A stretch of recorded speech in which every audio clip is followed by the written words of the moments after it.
नमस्ते। एस्ट्रोमेटा में आज आपका स्वागत है। आज हम जिस घर की चर्चा करेंगे वो त्रिक भाव में से तीसरा घर है, 12वां घर, जो एक न्यूट्रल घर है। वहाँ पे कोई भी ग्रह की जब भी चल पाती है जब वो वहाँ बैठता है। वो अपने 12वां घर अपने रिजल्ट कभी नहीं देता। 12वें घर से संबंधित आज हम चर्चा करेंगे। 12वां घर में जो भी प्लेनेट बैठता है उसी की तरह वो काम करने लग जाता है। वैसे 12वां घर बृहस्पति को दिया गया है, पर 12वें घर का बात यह है कि वो उसी की तरह काम करने लग जाता है। 12वां घर खर्चे का है, 12वां घर आपके बेड प्लेजर का है, 12वां घर आपके फॉरेन सेटलमेंट्स का है। 12वें घर की जब भी दशा चलती है तो इंसान का या तो बहुत बड़ा ऊपर की ओर चढ़ता है या बहुत नीचे की ओर चला जाता है। और कभी कभी मेलिफिक्स वहां हो तो ऐसी ऐसी प्रॉब्लम्स चुन चुन के आपको दी जाती है प्रॉब्लम्स, कि आप ये सोचते हो सारी प्रॉब्लम्स मेरे लिए बनाई गई है। तो सबसे पहले ये आपको समझना है कि 12वें घर की जब दशा चलेगी तो आपके खर्चे कहाँ होंगे। हाँ, 12वां घर आत्माओं का और प्रेतों का भी है, स्पिरिट्स। तो 12वें घर का कनेक्शन अगर ऐसा कोई घर से हो जाए तो हमने सुना होगा कि ऊपरी प्रॉब्लम, किसी के ऊपर हवा लग जाना, किसी में ऐसी प्रॉब्लम, ऐसी बीमारी देता है जो बहुत देरी से पकड़ में आती है। तो आज सबसे पहले हम ये जानते हैं कि 12वें घर में जब जब कोई प्लेनेट बैठता है तो उसके रिजल्ट्स क्या क्या होते हैं। 12वें घर में एक प्लेनेट है शुक्र, वहां उच्च का होता है। उच्च का क्यों होता है, उसके पीछे का कारण ये है कि 12वें एक्चुअली शुक्र एक ऐसा प्लेनेट है जो शादी की जिंदगी में, लग्जरी लाइफ में, और जो भी आपकी लग्जरी आइटम्स है उसको रिप्रेजेंट करता है। 12वें घर में किसी का अगर शुक्र हो तो आप देखिएगा वो जो भी शर्ट पहनेगा या जो भी वो कुछ भी करेगा अपने मन पसंद का करेगा। वो अगर महंगा चीज भी लेगा तो उसको यूटिलाइज कर पाएगा, वो ब्रांड के पीछे नहीं भागता। 12वें घर में जब भी शुक्र होगा तो आप देखिएगा उनका शर्ट सिंगल कलर का होगा। उनको कोई फर्क नहीं पड़ता कि ब्रांड क्या है, उनको कोई फर्क नहीं पड़ेगा ये चीज। उनको ये फर्क पड़ेगा कि मेरे को पहनने से कितना कंफर्ट हो रहा है और मेरे को कैसा लग रहा है, क्योंकि 12वां घर सेटिस्फेक्शन का भी है। तो जब भी शुक्र वहां बैठता है तो ये चीजें देता है। 12वें घर में जब भी शुक्र होता है इंसान खुश रहता है, अपने फैमिली के लिए खर्चा करता है और कभी भी उधार नहीं ले सकता, क्योंकि अगर वो उधार लेता है तो उसको नींद नहीं आएगी। 12वां घर नींद का भी है। आपको ये भी समझना है कि 12वां घर से ही पता चलता है कि आपका स्लीपिंग पैटर्न क्या है। तो 12वें घर की जब भी शुक्र 12वें घर में हो तो आप ये देखना कि वो उधार नहीं ले सकता, क्योंकि उसको आराम से सोना होता है, उसको चैन चाहिए, सेटिस्फेक्शन चाहिए। तो वो कभी उधार नहीं ले पाएगा, अपनी इज्जत को कहीं पे भी दाव पे नहीं लगाएगा, क्योंकि उसको आराम से सोना होता है।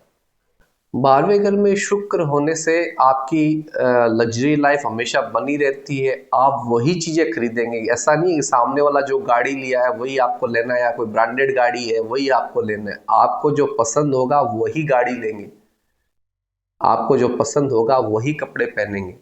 आप ब्रांड का टैग लगा हुआ शर्ट 12वें घर का शुक्र वाला कभी नहीं पहनता है। अब नेक्स्ट टॉपिक पे आते हैं जुपिटर। जुपिटर जब भी 12वें घर में होता है तो इंसान के खर्चे उसके रिलीजियंस पे, उसके धर्म पे ये होने लग जाते हैं। 12वें घर का बृहस्पति हर बंधनों को तोड़ना स्टार्ट कर देता है। कारण ये है कि बृहस्पति एक गुरु है, तो जो गलत रूढ़िवादी विचार है वो उनको मान नहीं सकता, उसके ऊपर वो प्रैक्टिकली अनुभव करता है, फिर उसको बंधनों को तोड़ना स्टार्ट कर देता है। 12वें घर का बृहस्पति आप देखिएगा वो खर्चा करके बहुत खुश रहता है और सही जगह उसका खर्चा होता है। लाइक किसी की हेल्प कर दी मंदिरों में और में, उनका बहुत ज्यादा यूटिलाइजेशन मिलेगा। किसी को दान करना हो बहुत ज्यादा वो आगे रहेंगे। 12वें घर का बृहस्पति का ये रिजल्ट है। शनि जब भी 12वें घर में आ जाता है तो इंसान को खर्चे करने नहीं देता। शनि नींद, ऐसे लोगों को नींद बहुत आती है, ऐसे लोग बहुत सोच समझ के खर्चा करते हैं। इन लोगों को आप बोल दो डोनेशन करना तो ये पुराने कपड़े दे देंगे, पर इनसे नए कपड़े या नई चीजें नहीं दी जाती है। 12वें घर में जब भी शनि हो, ऐसे लोग करियर बनाते हैं, बहुत बड़ा बनाते हैं, मगर आप ये देख लीजिएगा कि वो करियर किसी और के काम आ रहा होता है। सैटर्न डोनेशन देने में पीछे रहता है। कई लोगों को अगर आप बोलोगे शनि 12वें घर को कि आप डोनेशन दे दीजिए, तो अगर वो यही बोलेंगे हाँ हम तो डोनेशन देते हैं, मगर उनको ये बोला जाए कि आप नई चीजें दीजिए, वो नहीं देते हैं। उसका कारण है शनि, क्योंकि शनि आदमी को इतना मेहनत करवा देता है बचपन से बड़ा होते तक कि उससे खर्चे बहुत सोच समझ के किए जाते हैं। हम कंजूस वर्ड यूज नहीं करेंगे, पर ये जरूर बोलेंगे कि उस खर्चा बहुत सोच समझ के करता है। इसीलिए 12वें घर में शनि होने से ये रिजल्ट आते हैं। 12वें घर में अगर मंगल आ जाए तो मंगल क्या है? ईगो है, आपके बच्चे हैं, आपकी आपकी एक पोजीशन है। तो 12वें घर वालों को अगर ये बोल दिया जाए, देखिए मंगल 12वें घर में होने से ना तो बच्चे काम आएंगे, ना आपका ईगो काम आएगा, ना आपका पोजीशन काम आएगा। तो 12वें घर के लिए सबसे अच्छा रेमेडी ये है, अगर मंगल है तो उसको जमीन दान देनी चाहिए, या कोई मंदिर में मिट्टी गिरवा दे, मिठाई बंटवा दे। पर 12वें घर का प्रॉब्लम मंगल का ये है कि उसका ईगो, प्रॉब्लम ये है कि आप ये समझिए कि 12वें घर में मंगल होता है तो वो ईगो में आ जाता है डोनेशन करने से, कि मैंने किया है, मैंने किया है, मैंने किया है। पर प्रॉब्लम ये है कि ईगो को ठीक करना उसको जरूरी होता है। अगर 12वें घर में मंगल, आपका ईगो ठीक नहीं है, तो आपको बहुत सारी समस्याओं का सामना करना पड़ सकता है। उसमें से एक प्रॉब्लम है blood pressure. Blood pressure, blood से रिलेटेड बीमारियां। तो ये चीजें आपको ध्यान रखनी है कि अगर आपके 12वें घर में मंगल है तो आप ना ईगो और पोजीशन को बहुत ज्यादा बढ़ा चढ़ा के पेश ना किया जाए। अगर करेंगे तो आपको दिक्कत आएगी। 12वें घर के मंगल के दोस्त उसको कंट्रोल में रखते हैं। दोस्त बोलते हैं कि तू उड़ मत, कंट्रोल में रहे, उड़ मत, कंट्रोल में रहे। कारण क्या है कि 12वें घर वाले मंगल को उड़ना मतलब मैंने किया है, मेरी ताकत है, मेरा करेज है, मैंने किया है, ये करने लग जाता है वो। तो ये आपको क्लियर कर लेना चाहिए कि 12वें घर में मंगल है तो आपको कभी भी ईगो नहीं लाना चाहिए।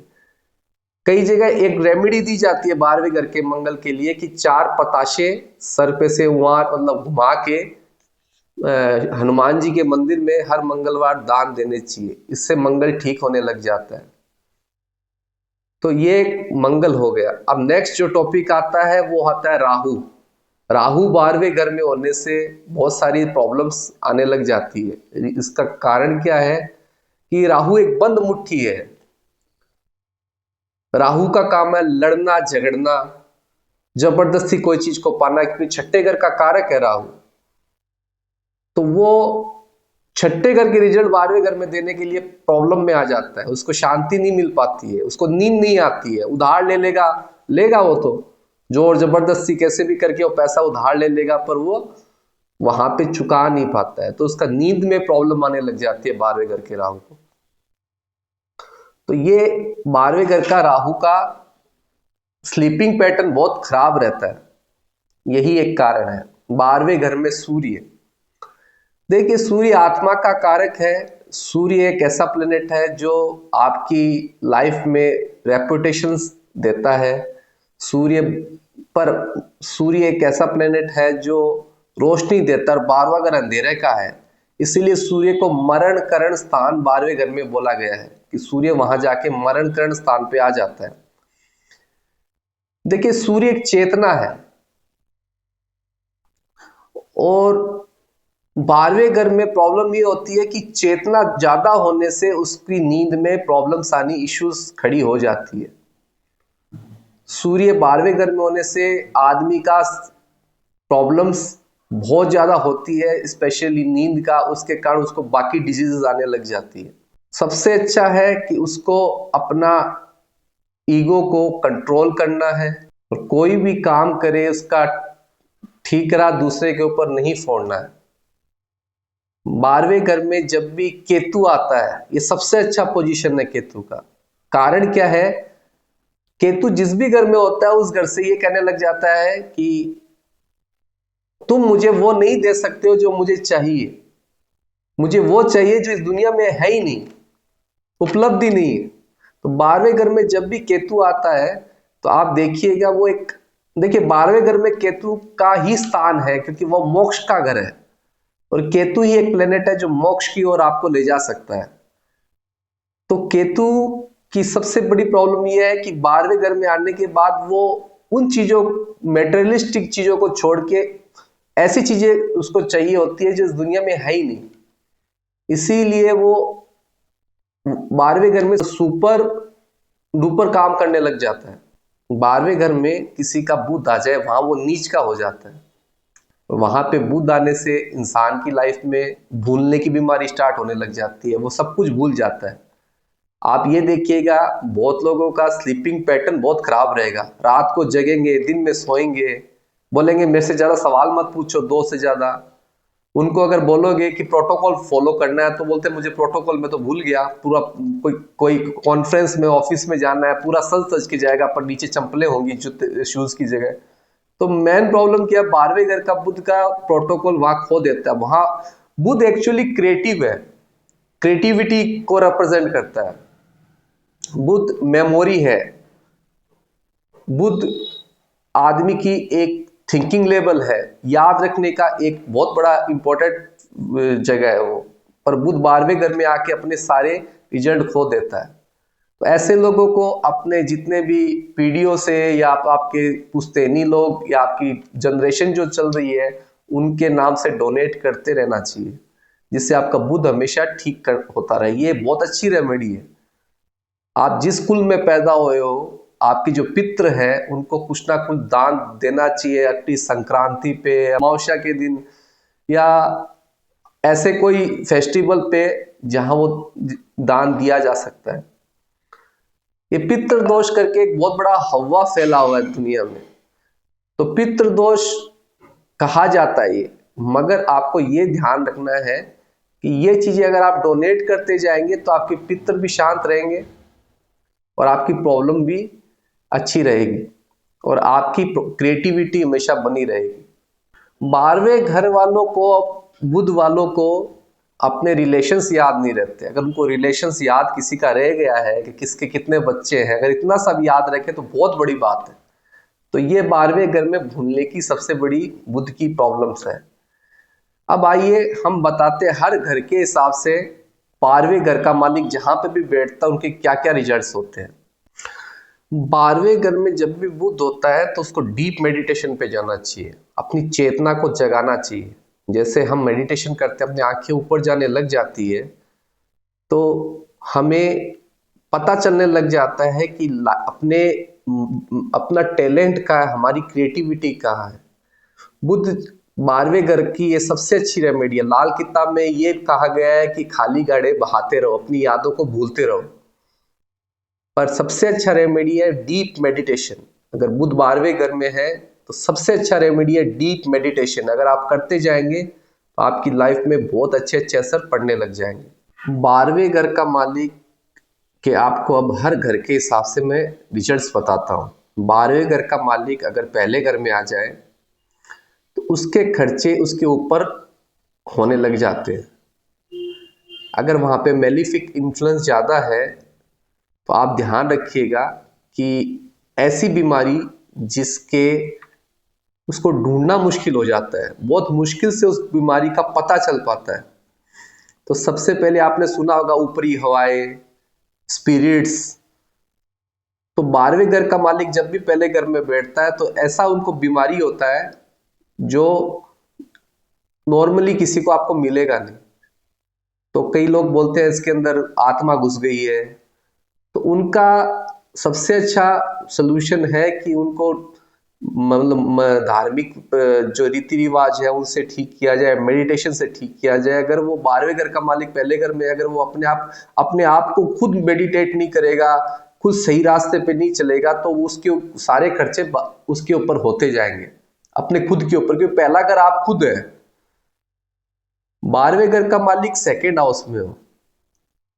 देखिए ये कॉन्सेप्ट बहुत इंपॉर्टेंट है कि सेकेंड हाउस क्या है। सेकेंड हाउस आपकी फैमिली है, आपका फूडिंग हैबिट है, आपकी लाइफ का वो पार्ट है जहां पूरी फैमिली एक जगह मिलती है। तो 12वें घर का मालिक जब भी पहले घर में होता है तो सारे एक्सपेंसेस फैमिली के ऊपर होने लग जाते हैं, आपके फूडिंग हैबिट पे होने लग जाते हैं, आप कैसे दिखते हो उसके ऊपर होने लग जाती है, आपकी वाणी में प्रॉब्लम आने लग जाती है, मेलिफिक इन्फ्लुएंस है तो बहुत ज्यादा होने लग जाती है। तो 12वें घर का मालिक सेकंड हाउस में हो तो ये रिजल्ट आता है। 12वें घर का मालिक अगर थर्ड हाउस में हो तो इंसान अपना टैलेंट भूलने लग जाता है, उसकी हिम्मत करेज सब खोने लग जाती है। तीसरा घर आपके भाई बहन का भी है, तो ये याद रखिएगा 12वें घर का मालिक अगर तीसरे घर में है तो भाई बहन से भी कहीं ना कहीं प्रॉब्लम्स आपको दिखेगी, आपके आस पड़ोस में भी आपको प्रॉब्लम्स दिखेगी। 12वें का मालिक अगर फोर्थ हाउस में है, ये कॉन्सेप्ट बहुत इंपॉर्टेंट आप समझिएगा। 12वें का मालिक जब भी आपके फोर्थ हाउस में, आप घर बना लेंगे आप उसको भोग नहीं पाएंगे, आप आइसोलेशन की जिंदगी जिएंगे, आपको खाना नहीं मिलेगा बढ़िया। चौथे घर में अगर 12वें का मालिक हो तो आपको खाना अच्छा नहीं मिलेगा। अगर आप वेजिटेरियन है तो आप क्लियर कर लीजिए कि आप वेजिटेबल, नूडल्स और चावल के ऊपर जिंदा रहेंगे। 12वें घर की दशा जब भी चलती है, चौथे घर से उसका कोई भी कनेक्शन हो जाए तो आप याद रख लेगा इंसान जिंदगी में आइसोलेशन की लाइफ में आ जाएगा। वो बार बार या फिर बार बार घर बदलना स्टार्ट कर देगा, वो एक जगह कंटिन्यूसली बैठ नहीं पाएगा। तो 12वें घर का मालिक अगर 5वें घर में हो और उस टाइम आपकी पोजीशन ऊंची उठ जाए, बॉसेस बन जाए, तो आप बीमार पड़ने स्टार्ट हो जाओगे। रिजल्ट क्या है? 5वां घर आपका ईगो का है, सूर्य का है। 12वें घर का मालिक अगर 5वें घर में आ जाए, आपका अचानक प्रमोशन हो जाए उस टाइम, तो आप यही बोलोगे मुझे ये प्रमोशन क्यों मिला, आप दुखी हो जाओगे उससे। 12वें घर का मालिक छठे घर में आ जाए तो आप ये देखिएगा कि आपको यही पता नहीं होगा आपको लड़ना कहाँ है, आपका कंपटीशन कहाँ है, आप सब कुछ भूल जाएंगे। क्योंकि 12वां घर हर चीज से मुक्ति दिलाता है और छठा घर वही कंपटीशन का। तो 12वें का मालिक जब भी छठे घर में आता है तो आप एकदम क्लियर कर लीजिए कि आपको ये पता नहीं होगा कि आपको लड़ना कहाँ है, आपके लाइफ के रास्ते किधर है। 12वें का मालिक अगर 7वें घर में आ जाए, ये कॉम्बिनेशन अच्छा नहीं है। अगर आप पार्टनरशिप के बिजनेस में है तो इस कंडीशन में पार्टनरशिप नहीं करनी चाहिए। मैरिज में भी बहुत सारे आपके लाइफ पार्टनर के साथ में इश्यूज आने लग जाएंगे। इस 7वां घर आपके अपोजिशंस का भी घर है, तो आप जिनको भी फेस करते हो, पहला घर आप है, 7वां घर आपका अपोजिशन है जो आपके सामने बैठा है, तो आप उसको लड़ नहीं पाएंगे उससे। तो बेटर ये है कि आप पार्टनरशिप ना करें और अपोजिशन जो आपके सामने बैठा है उसको ज्यादा उससे बहसबाजी ना करें। 12वें का मालिक अगर 8वें में हो, ये बहुत अच्छा कॉम्बिनेशन है, क्योंकि 8वां इंट्री गेट है मोक्ष पाने का और 12वां मोक्ष का जगह है। ऐसे कॉम्बिनेशन आपको बहुत बहुत ज्यादा मतलब डीप मेडिटेशन करने वालों की मिलेगी, जो आइसोलेशन में रह के मोक्ष को पा चुके हैं। इसके ऊपर मैंने एक स्पेशल वीडियो बनाया है 8th हाउस के ऊपर, आप वो देख सकते हैं। 8वां घर हर चीज को खत्म करने में स्टार्ट हो जाता है। जब तक आपके जितने भी लाइफ में नीड्स, आपकी जो भी चाहते वांट्स है वो खत्म नहीं होंगे तो आप 12वें घर तक नहीं पहुंच पाएंगे। तो 8वां घर हर चीज को खत्म करता है, तो ये बहुत अच्छा कॉम्बिनेशन है। मतलब आपको नेक्स्ट जन्म के लिए तैयार करता है या मोक्ष की ओर ले जाता है। 12वें का मालिक अगर 9वें घर में हो, ये दशा या तो बहुत अच्छी जाती है या बहुत खराब जाती है, पर ये 9वें घर में होने से आपसे यात्राएं बहुत करवाता है, फॉरेन सेटलमेंट भी करा देता है, क्योंकि 9वां घर भाग्य का है। मैंने एक कुंडली देखी थी, उसमें 12वें का मालिक मंगल 9वें घर में बैठा था, तो उसके फादर इलेक्ट्रिक लाइन में थे, मतलब कोई इलेक्ट्रिक इंजीनियर थे। अगर आपको चोरी करते हैं इलेक्ट्रिक का तो आपके कुंडली में वो 12वें घर में मंगल दिखेगा।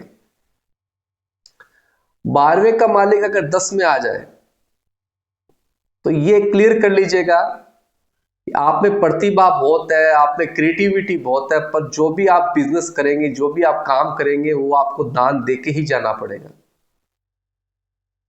आप एक बिजनेस के अंदर कंटिन्यूअस नहीं रह सकते, आप बिजनेस बनाएंगे और ऐसे दान दे के उसको चले जाएंगे। 12वें का मालिक अगर 11वें घर में हो तो आपके जितने भी खर्चे हैं, मतलब अगर उसकी दशा चल जाए तो आपको जहां 10 रुपए मिलने थे, 10 में से आपको 2 रुपए मिलेंगे या फिर आधा मिलेगा, आपको पूरा पैसा नहीं मिलेगा और आपके खर्चे उस टाइम बहुत ज्यादा होंगे। 12वें का मालिक 12वें में हो, ये बहुत अच्छा कॉम्बिनेशन है। ऐसे आदमियों की जो थिंकिंग पैटर्न है, जो सोचने की क्षमता है, आइसोलेशन में जाने की क्षमता है, ये बहुत अच्छी होती है। 12वें का मालिक 12वें में होने से आपकी जो एक अलग दुनिया में जाने का इच्छा है, क्रिएटिविटी है, आपका टैलेंट है, ये आपको मोक्ष तक ले जाती है। देखिए 12वें का मालिक या 8वें का मालिक चौथे घर में आ जाता है तो काफी इश्यूज खड़े हो जाते हैं लाइफ में। इंसान को आफ्टर 30 इयर्स घर छोड़ना पड़ता है। वो ना घर पे रह नहीं सकता, उसके घर में कोई ना कोई इश्यूज रहेगा। उसकी दशा चल जाए तो आपको अकेला ऐसे जगह पे छोड़ देगा, वहां पे कोई भी नहीं दिखेगा आपको।